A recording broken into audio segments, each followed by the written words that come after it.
I've met a guy, but I don't like him. How can I tell him in a nice way to leave me alone?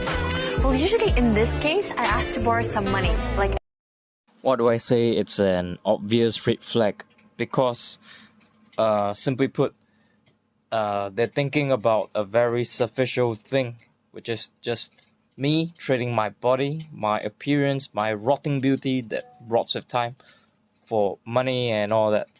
So in a way, money is a physical manifestation. It is important, and I love money. But when they put it in a way that it's transactional, it's just high-class prostitution. That goes the same way for males. For me, I don't really care about gender and all that crap. It's the same thing for mortals, for humans. If the guy says the same shit as the person in my previous story, yeah, that goes the same way. That guy is just a shallow human with a big red flag hanging in the head. So it's a good thing that for something that's more in-depth to look for is that when you're down on your knees, what do? So for my previous story, that video about this so-called model who is so full of red flags, apart from the body, which is like probably full of STDs, what else do they offer? Nothing.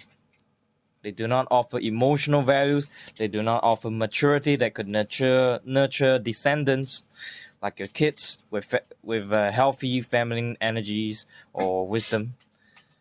Then what's the point? Yeah. And they're not by your side when down on your knees. So they're not worthy. They're just not worthy mortals. It goes the same way for men. Yeah. I'm going to tell you something that someone told me in my life is that the person scoffs at numerology. Well, everybody have their own belief systems and their own kind of thinking, and that's okay. It's just that level one is that he believes that just because of numbers, it doesn't really determine your fate. Nobody chooses to be autistic, and that is very true.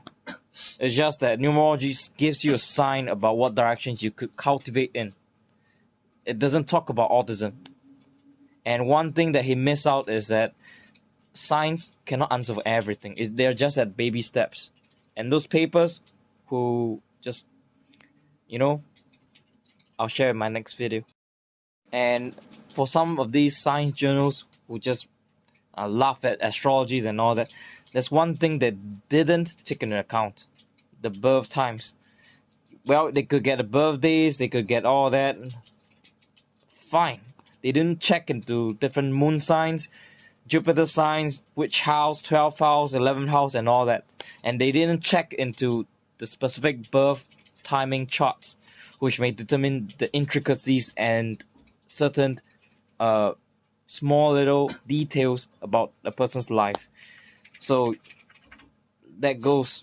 Science cannot prove everything. So do not be overly superstitious in science, and do not be superstitious in all this astrology stuff. You need to be in the middle. You're traversing right in between, because either way you might fall into the cliff. So what that person says has his own values, but I hope that if there are humans out there looking at this story, please know that number one, numerologies may not determine your life in full and all that. If not, where's the fun in living a human life? What's the fun in manifesting your own abundance, right? That's true. But number two, if you upgrade yourself to another level of knowing, is that there are things in life, it's 50-50. There's a maximum potential that you can reach in life. No matter status, no matter mental capacity, no matter wisdom, no matter whatever you think, like whatever you want to manifest, there's this maximum capacity. But your starting point is lower. So whether you can achieve your maximum potential, it determines on the numerology. It's a good idea for a person to like laugh at all these numbers and all that. And it is also a sign that if that human being is not able to appreciate you or your wisdom, then fine. It's just that you need to find a friend group or groups of humans or mortals that fit your frequencies, that resonate with you. That person doesn't resonate, sure, why not? Never mind. Leave him be. Find people who resonate with you, and when you manifest abundance, yeah, that just proves your inner truth. So from my that previous story about 50-50 is that there's a maximum potential, there's a hard line, but whether you could even achieve that hard maximum cap is dependent on you.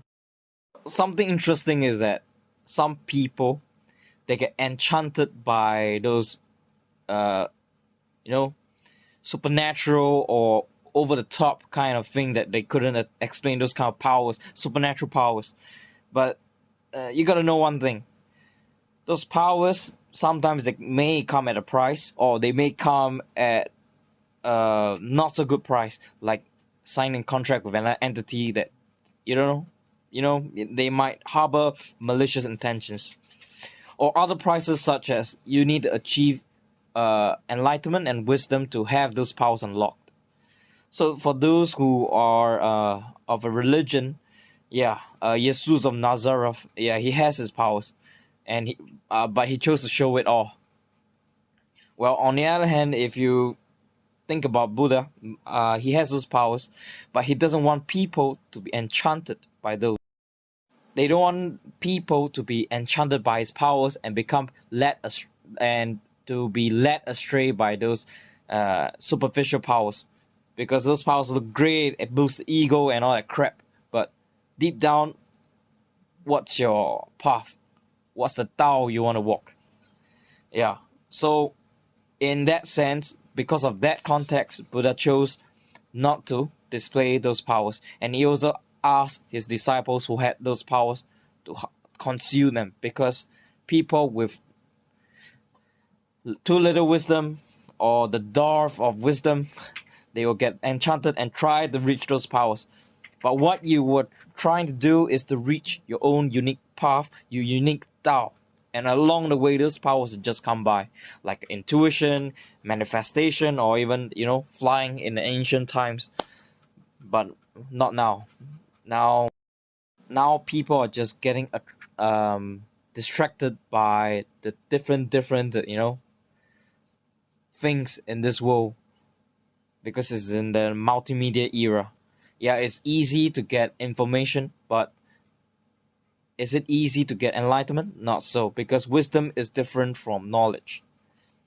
You need to know what knowledge to filter, what knowledge to discern, so that it enhances your inner depth. And those inner depth is going to attract what kind of children that's going to reincarnate into your family. Birds of the same feathers flock together. So if you want wise kids and all that, you better be wise yourself.